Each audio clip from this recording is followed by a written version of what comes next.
Hello, and welcome to a little read along of my book, Chapter 9. And it is lined up with the M of PERMA, around finding meaning. It's called What You Model, They Become. I used to think my mom was a saint. Well, she's dead now, and if that qualifies for sainthood, she is one, although I'm no saint expert. My siblings and I put her on a pedestal. If you had met my mom, you might put her there too. She was that mom. She was very loving, very happy, and infinitely grateful. When she was 24, it was discovered that she had a life-threatening brain tumor on her brainstem. My mama, who had 2 wee boys at the time, was given a 10% chance of survival. She told her best friend that she just wanted to see her kids grow up and that she was scared of leaving them motherless.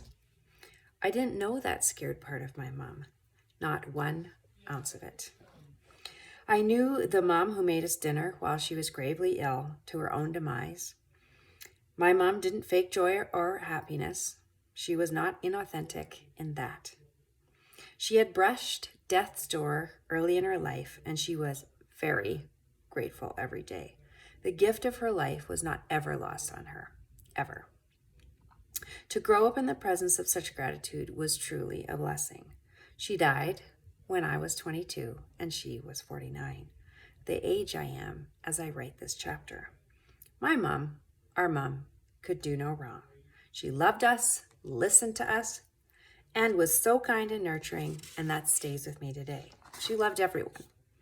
Our home was open to all, and we more often than not had a dinner table filled with friends. She left another mark too, a shady side to all this goodness that we also bear to this day. It took a long time to notice it. We never saw her sweat. Never. Okay, maybe once. She seemed to not let anything bother her. We only saw her get choked up once. After brain surgery, because she couldn't sleep and hadn't slept in a couple of nights, she got choked up. Some doctor told her to have a strong drink and see if that helped.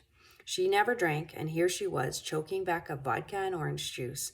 She was teary-eyed because she hated feeling this way. It was terrifying to see her crack, even a bit in that moment. Our mom did not show us this part of her.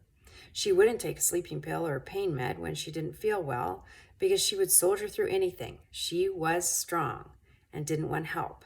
So here she was with a drink in her hand, showing us her vulnerable side. It felt like the sky was falling to see her like that. My mom did not have an easy life. My dad was a workaholic, and she had 10 brain surgeries in 25 years. We often didn't have much money and had a family of 4 kids. My mom was always on the move, even when she was sick. She laid down when she was in the hospital. That's it. She even made lunch for us right after she had an aneurysm. She'd felt a pop in her head and felt searing pain. She knew that something was gravely wrong and that she needed to get to the hospital, but delayed the trip to feed us. What the heck? And then had 8 hours of brain surgery after lunch. I was 16 and very capable of fending for myself. She had been the captain of the overfunctioning team, which we talk about in another chapter of the book, and we loved her for it. She let us cry. She let us be sick, and she was so tender in her care, but she never ever laid down. She never slowed down, and she never cried, except that one time. What she modeled, we became. We did not take on the behaviors of what she gave us permission for. We took on her behaviors. Don't feel sad, always be grateful, and do not rest, ever. She never asked for help, ever. If she could have driven herself to the hospital in the moment of that brain bleed, she would have. She did not show she was vulnerable. That was her shadow. We took on that to be strong, you don't rest, you don't get help, you don't lean in, you don't feel darker emotions, no sadness, no talk of struggle, no processing of hard things. This lack of vulnerability showed up in our lives, and it is still a struggle. We don't do sadness. We don't know how to give heartache space. However, I'm learning. My own dad's sadness was so terrifying that it reinforced my mom's apparent wisdom in not letting any of that sorrow show. We tough it out, and often with a smile on our faces. When I was 22, we were told she was dying. She had a breathing tube in her throat, so she could not talk. We said goodbye, and she was all smiles.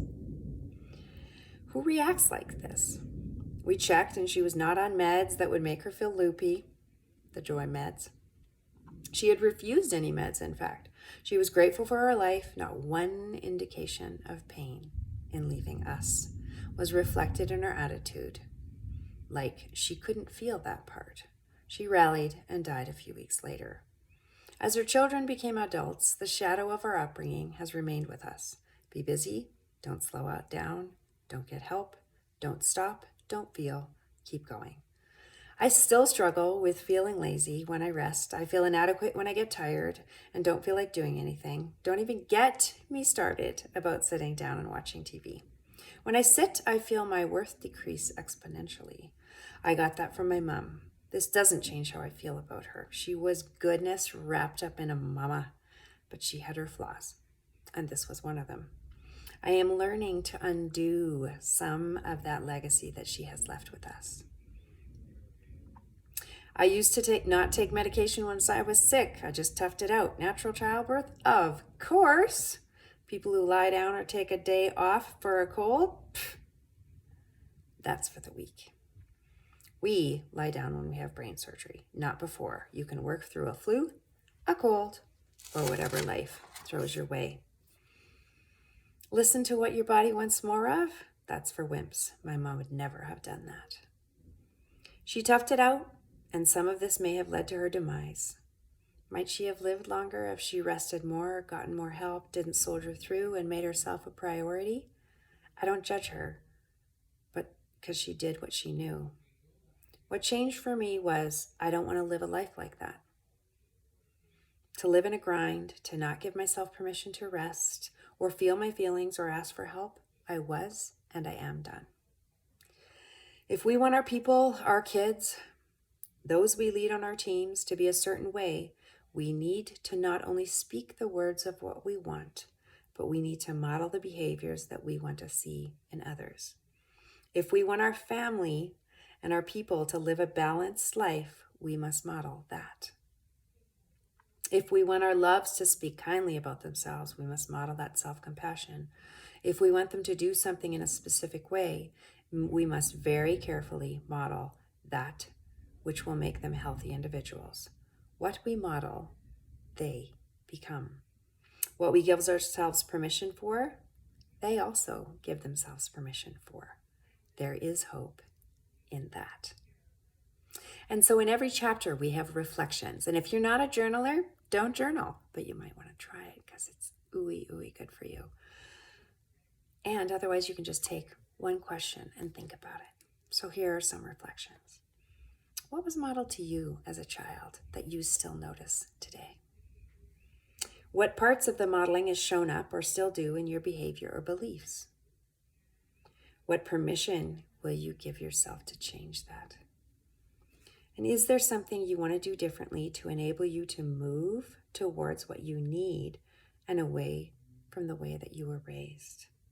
And how, my beloved, will this help you?